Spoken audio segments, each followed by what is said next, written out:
For the second day in a row, massive explosions and secondary detonations are shaking the 51st Grau Arsenal, military unit 11,785, in Russia's Vladimir Oblast. Believed to be the result of a Ukrainian drone strike, the blasts have rocked one of the largest ammunition depots under the Russian Ministry of Defense. The scale of the destruction has prompted road closures and evacuations in nearby settlements, as the situation on the ground remains volatile and uncontrolled. The explosion at Russia's 51st Grau Arsenal may have been caused by a drone strike during the unloading of ammunition from railway cars, according to new satellite imagery from NASA firms.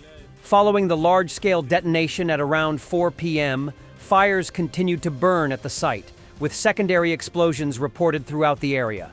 Infrared satellite scans by NASA, as of the morning of April 23rd, showed partial containment of the fires within the military facility. The blaze remains active in areas where damaged ammunition had accumulated. By comparing the fire zones with high-resolution satellite images, analysts identified ignition points near rail platforms in the central, northern, and eastern sections of the base. These areas are typically used for outdoor ammunition storage awaiting loading or unloading, making them vulnerable to drone strikes. Other hotspots were detected at fortified bunkers in the central and western parts of the arsenal. While such bunkers are designed to withstand UAV attacks, they may have been damaged by secondary blasts. A similar pattern was observed at the 107th Arsenal in Toropets, which Ukrainian drones hit in September 2024. At that site, 12 of 38 reinforced bunkers were destroyed, and 7 more sustained serious damage, though without evidence of internal detonation.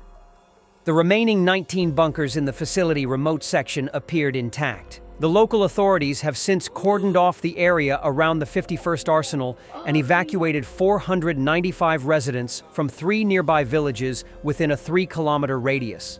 They were relocated to temporary shelters. Local telegram channels also reported forest fires between the settlements of Kirzhach, Barsovo, and Pershain. Craters from shell detonations were found in the villages of Berezhki and Filipovskoye, about 10 kilometers from the arsenal.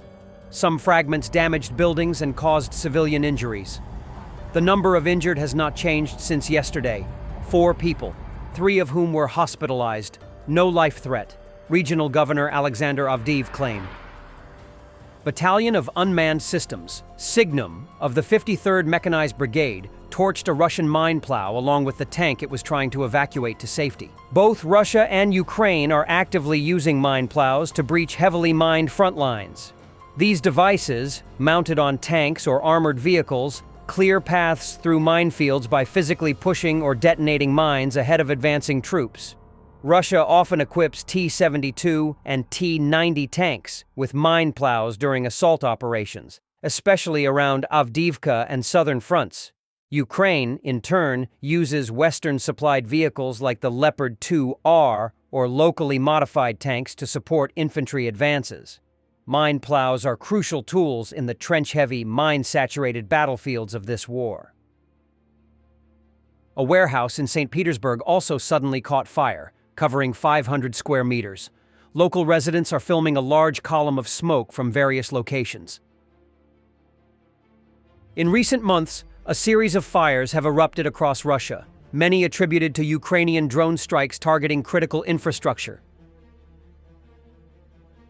Russia wants Ukraine to lift the ban on negotiations with Putin in order to discuss Zelensky's proposal to cease strikes on civilian targets, said Peskov. Peskov claims that the Russian dictator is, as always, allegedly ready for talks. But everything Russia does is present its own ultimatums and seeks to negotiate solely on its own terms. Since October 4, 2022, by decision of Ukraine's National Security and Defense Council, any direct negotiations with Putin have been prohibited. Смотрите, при желании украинской стороны, при открытости украинской стороны, наверное, должны быть какие-то приняты шаги для того, чтобы юридически расчистить вот эти препятствия на пути таких контактов, если есть такая готовность. Президент Путин неоднократно говорил о своей готовности решать вопросы путем переговоров. Это еще одно повторение этой готовности. This kind of talk is freaking out Russians. Ukrainian partisan movements are still collecting data for a possible strike on the Crimean Bridge. Ukraine is still collecting intel to strike the Crimean Bridge, confirms Zelensky's Crimea envoy Denis Chistakov. Resistance groups Atesh and Yellow Ribbon are gathering coordinates of air defenses and other critical data. A new attempt might be in the works. Aerial reconnaissance from Ukraine's 15th Black Forest Artillery Reconnaissance Brigade helped make a direct missile strike on Russian Buk M2 air defense systems. The footage was published by the press service of the brigade. According to a statement from the brigade's press service, the operators of the Shark reconnaissance system identified a 9A316 transporter loader and a 9A317 self-propelled launcher. The Russian systems were conducting airspace surveillance at the time of detection. Using the provided coordinates, a nearby Ukrainian unit carried out a successful strike, critically damaging both vehicles. The impact triggered secondary explosions and a fire. One of the vehicles attempted to retreat but was later abandoned by its crew due to ongoing fire. A month earlier, the same brigade identified a 9A310 launcher from an older Buk M1 system. Ukrainian artillery, guided by reconnaissance, destroyed the system when its ammunition detonated. Footage of the Buk M1 system showed improvised add-ons mounted above the missile rails.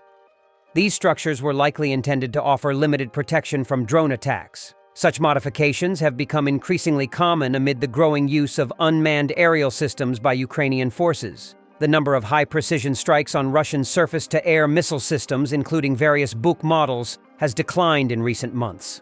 However, this role is increasingly being filled by drone bombers. In early April, Ukraine's unmanned systems forces, working with paratroopers, located and destroyed 3 Buk air defense systems in the Kursk region of Russia within 12 hours.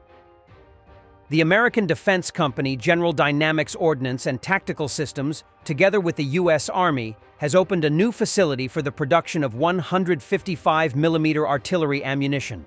The facility specializes in filling shells with explosives, assembling them, and packaging, which is expected to significantly accelerate the production rate of these munitions in the U.S. The new manufacturing facilities are located in Camden, Arkansas, where additional facilities are also expected to be launched to further increase the production rate of shells. As noted by the Pentagon, the 2 new filling and assembly lines will be capable of producing up to 50,000 shells per month once they achieve full operational readiness. This facility is part of the U.S. Army's coordinated efforts to increase the monthly production of 155mm artillery shells to 100,000 units. Since 2022, the U.S. Army has nearly quadrupled its monthly production of this critically important ammunition through efforts to enhance defense readiness, respond to global challenges, and apply lessons learned from current armed conflicts. Thanks for watching, and don't forget to subscribe. Also, if you want to support Warthog Defense, please become our member and get early access to new videos, exclusive members-only videos, and become administrator in comment section.